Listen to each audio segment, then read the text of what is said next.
Ini adalah kisah nyata saya di bulan Ramadan tahun 2008. Kami berada di Palembang bersama mitra saya, seorang pengusaha hiburan, Helmi Yahya. Kami sedang melakukan perjalanan untuk bertemu dengan maestro pujaan kami untuk sebuah pekerjaan idealis, membuat film berbasis lagu-lagu beliau. Kami akan bertemu dengan pencipta lagu anak legendaris, Ate Mahmud. Dalam perjalanan di kendaraan terdengar bunyi telepon yang langsung diangkat oleh Mas Helmi dengan speaker mode-nya dia on kan. Bos, kita belum dapat talent nih buat acara naik haji gratis. Suara di seberang telepon terdengar galau. Kok bisa? Mas Helmi berkata dengan nada tinggi. Sudah 3 hari syuting kok nggak ketemu? Lanjut Mas Helmi berkata. Setelah itu dia diam mendengarkan argumen dari timnya yang panjang. Wajahnya memerah, bibirnya merapat dan jari tangannya diletakkan di dekat bibirnya. Itu kebiasaan dia kalau panik. Untung lagi di Palembang. Saya nggak tahu kalau ada anak Triwarsana di sini. Kita ke tempat syuting dulu yuk. Demikian sebuah kata terucap dari mulutnya dan setelah itu dia diam. Setiba di lokasi, yaitu sebuah rumah yang disewa sebagai tempat menyembunyikan hidden kamera yang dipakai untuk merekam dan menguji kelayakan seorang talent untuk berangkat dihajikan gratis sesuai dengan tema acara tersebut. Mas Helmi memiliki standar yang sangat ketat. Seseorang tersebut bukan layak dihajikan gratis, bukan karena direkomendasikan oleh orang lain, tapi harus lulus tes. Ini memang memakan biaya, memang memakan waktu, tapi inilah kesempurnaan yang menjadi cirinya. Mana data syuting talent hidden kamera yang kemarin-kemarin, katanya lagi. Dalam sekejap dia menyaksikan video rekaman-rekaman para talent tersebut dites berbagai cara tesnya. Dengan hidden kamera kita memperhatikan Ustadz ini, Bapak Anu, ujung-ujungnya tidak ada yang layak. Lalu saya disuruh menilai. Bosman,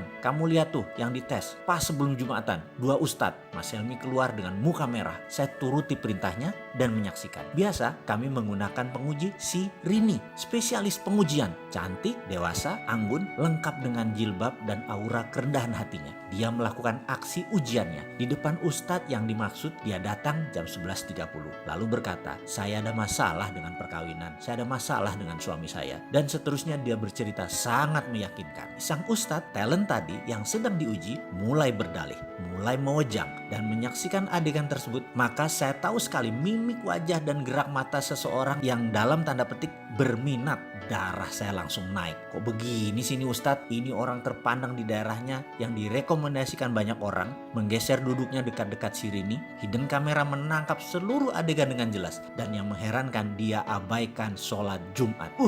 Hilang rasa hormat dalam hati ini. Dasar buaya, saya berkata dalam hati. Di video satunya setali 3 uang sama saja. Malah Rini pakai dipegang-pegang lagi pundaknya. Setiap beberapa kalimat dia menyentuh bagian tubuh Rini di tangan, seperti menepis kotoran dari jilbab Rini. Dan padahal nggak ada apa-apa. Darah emosi saya naik memuncak. Gile nih, sama aja, dasar bandot semuanya. Saya mendadak sangat marah. Sebagai pria, tahu banget niat laki-laki macam itu. Emosi saya naik. Saya keluar ruangan. Mas Helmi nafasnya turun naik dengan cepat. Gila nih, besok naik tayang jam 4 sore belum ada talent. Di mana Rini? Lagi ada talent pak, deket sini pak. Demikian seorang staf Triwarsana menjawab. Nih lagi kita tes, live tuh di ruang belakang. Bergegas kami melihat seluruh kru berharap-harap cemas. Mukanya semua tegang. Jauh nggak dari sini? Saya bertanya. Enggak mas, paling 500 meter. Jawaban kameramen Triwarsana. Siapa dia? Saya tanya. Dia guru bahasa Indonesia. Kalau sore ngajar ngaji. Demikian komentar staf Triwarsana. Dalam monitor terlihat seorang bapak sedang duduk kelelahan. Dia habis ngajar ngaji. Di masjid masuklah Rini. Dengan gayanya yang meyakinkan dia berkata, Pak, saya ada anak usia 8 tahun, kelas 2 SD. Saya sudah tidak kuat merawatnya. Dipotongnya kalimat tadi ditambah dengan emosi. Nakal banget Pak dia. Saya mau buang aja. Saya mau kasih bapak aja. Saya udah gak tahan ngurus anak itu. Si Rini menyelesaikan kalimat dengan muka memerah dan membetulkan jilbab sehingga lekuk tubuhnya sengaja yang berbentuk seksi tersebut terlihat. Sang bapak membuang muka. Kemudian dia menundukkan sambil menjawab, aku terima. Maksud bapak? Kata si Rini lagi. Ya sini anak itu, aku rawat dia. Ini pasti kehendak Allah, aku ikhlas. Dia menjawab sambil menundukkan wajahnya. Muka Rini terlihat gugup. Boleh saya serahkan ke bapak anak ini hari ini? Rumah kami jauh pak, di 7 Ulu. Rini menambahkan bobot ceritanya. Sang bapak memiringkan pantatnya, dirogoh sakunya. Ada uang ribuan berlembar-lembar, kira-kira 15 lembar. Dia berkata, uangku hanya segini. Diberikan ke Rini semuanya. Kamu ambil angkot, bawa anak itu kemari, tuturnya dengan santun.